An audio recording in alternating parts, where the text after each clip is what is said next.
Michigan State Police are restricting vehicle pursuits under a new policy. To help us talk about it, Lieutenant Mike Shaw from the Michigan State Police. Lieutenant, good morning. Good morning. So one thing you want people to know about this new policy right off the top is that take a breath. Yes. I mean, we've gotten some inquiries, even from our own retirees. People are still going to jail. What this policy is going to do is it's going to make things safer for all of us. We're a leader in law enforcement across the state and, honestly, across the country. And what we do is we look at things as we go along to see how we can change it. There's so much technology now that we don't really need to get into these high-speed pursuits in order to catch bad guys.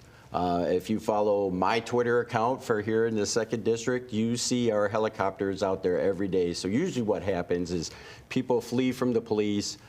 30 minutes later, you get a knock on the door, and then you still go to jail. And we did it safely. Nobody got hurt. Even the suspects don't get hurt. Our troopers don't get hurt. And most importantly, an innocent bystander that's just trying to drive to work doesn't get caught up in one of these pursuits. So we're still going to pursue people that are committing heinous crimes like homicide, armed robbery, kidnapping, criminal sexual conduct, things like that.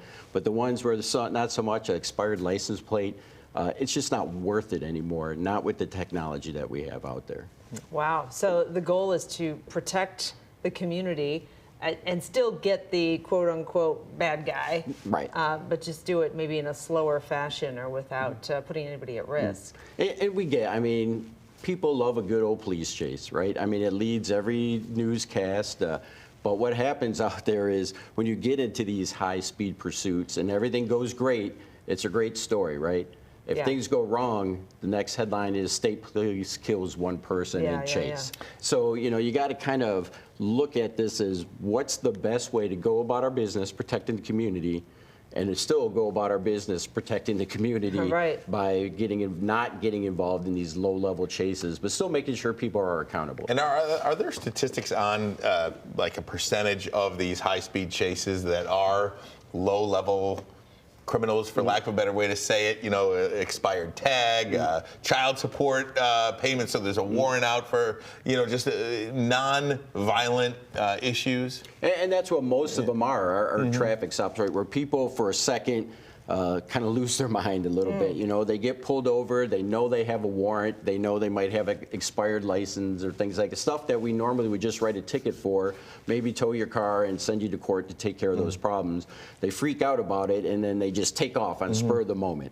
And then when they take off, now they're panicked, and a lot of times we won't pursue those people because we didn't in the old policy pursue for misdemeanors, but now you got somebody that's driving 150 miles an hour down the road and you're not paying attention to them. So it's not a good idea to flee from the police. So, and this may be beneficial for police and interaction with whoever you're trying to pull over too. Maybe cooler heads prevail, and maybe it's a less violent interaction. What do these policies, do you have to be in alignment with local law enforcement as well, so everyone's on the same page? So we're not the police.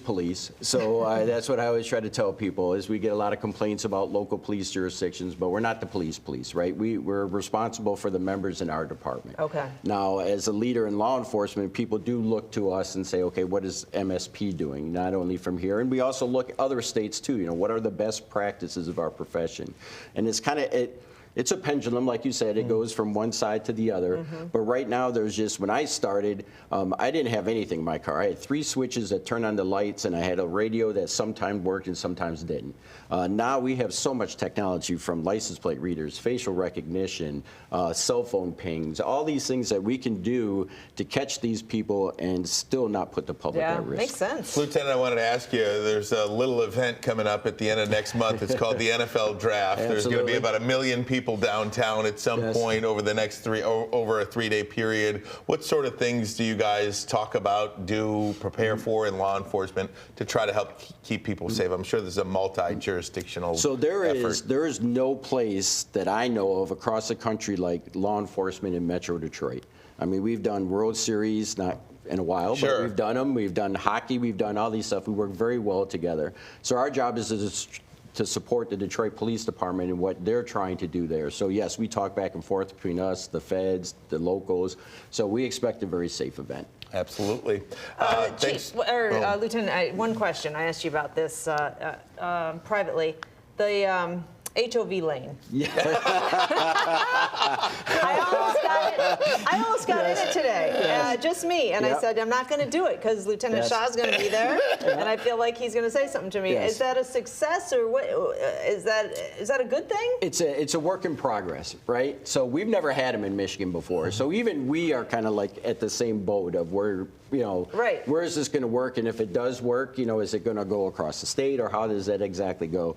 But it is the law. The legislature did pass it, said we're going to have an HOV lane. We are enforcing it sometimes, and I always tell people the same thing.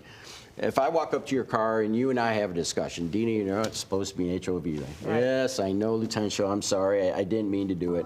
I won't do it anymore. I think I've done my job, right? Right. Now, if I walk up there and I'm like, Deanie, you're not supposed to be HOV lane. You use some Right. four-letter words towards me and things like that. Then I'll say, okay, I'll be right back. And then I'm going to go back to my car, and I'm going to fill it out, and then I'm going to come back and talk to you, right? But don't Noted. flee. Don't flee. Don't flee. Don't flee in the HOV lane. And No. the speed limit in the HOV lane is still The speed limit. as the rest of the freeway.